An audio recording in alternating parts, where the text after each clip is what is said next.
Après la DS3 et la DS4, la DS5 pointe très logiquement le bout de sa calandre. Comme ses deux sœurs aînées, elle s'inscrit dans la gamme premium de Citroën, baptisée des deux initiales célèbres de la fameuse berline qui fut l'un des emblèmes des 30 Glorieuses. La DS5 évoque irrésistiblement le break de chasse Volvo que pilotait Roger Moore dans Le Sein, la fameuse série télévisée des années 1960.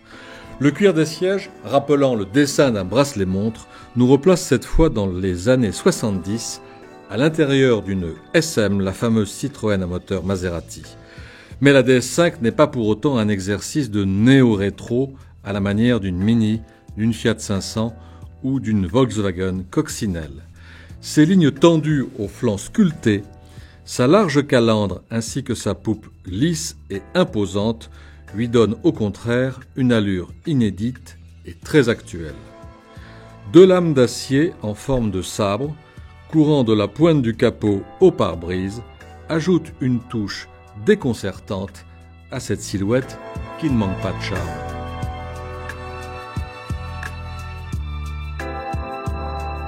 Une fois installé à bord, on découvre une ambiance dans la plus pure tradition Citroën, c'est-à-dire que vous ne retrouverez pas ailleurs.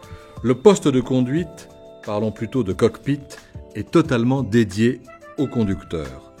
À partir de la deuxième exécution, deux sortes de petits hublots situés sur le toit encadrent une console sur laquelle se trouve suffisamment d'interrupteurs pour ravir n'importe quel aviateur normalement constitué. L'habitabilité, surtout à l'arrière, est excellente et le coffre de 468 litres sur les versions non hybrides constitue également une bonne surprise. Signe d'une bonne ergonomie, tout tombe bien sous la main et signe d'une bonne construction, les commandes sonnent juste lorsqu'elles sont manipulées.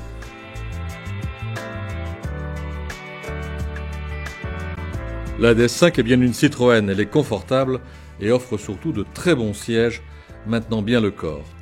Malgré une hauteur de caisse assez élevée, la voiture ne s'incline pas trop dans les courbes, ce qui témoigne d'un amortissement étudié. La motorisation la plus spectaculaire est celle du modèle hybride diesel électrique. Il offre un plaisir de conduite paradoxal, étant à la fois très agréable aux basses vitesses en mode exclusivement électrique, et surprenant quand les couples des moteurs diesel électriques se cumulent quand il s'agit de disposer d'une accélération énergique. Mais notre préférence va aux 2 litres turbo-compressés de 200 chevaux d'origine BMW, aussi volontaire que pétillant.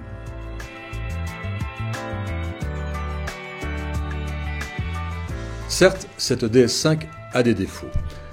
Elle n'offre pas une très bonne visibilité vers l'avant parce qu'elle a 2 montants de pare-brise. Elle est assez chère dans son haut de gamme, plus de 40 000 €. Et puis surtout, elle n'a pas de noble 6 cylindres, même si elle dispose de 4 cylindres très intéressants. Mais c'est une voiture qui est très réussie parce que, pour un haut de gamme, elle n'a pas cherché à singer le luxe allemand. La Citroën DS5, comme la gamme DS en général, fait différence. C'est une approche très différente du luxe germanique. Ces voitures sont des voitures qui font appel à la fois à l'intelligence du cœur et de la raison.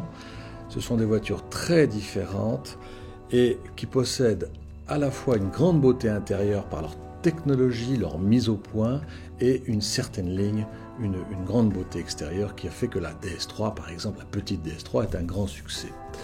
C'est donc un très beau renouvellement du luxe à la française, et cette voiture qui est destinée à nos marchés, mais également au marché extérieur et surtout au marché chinois, sera sans doute un grand succès.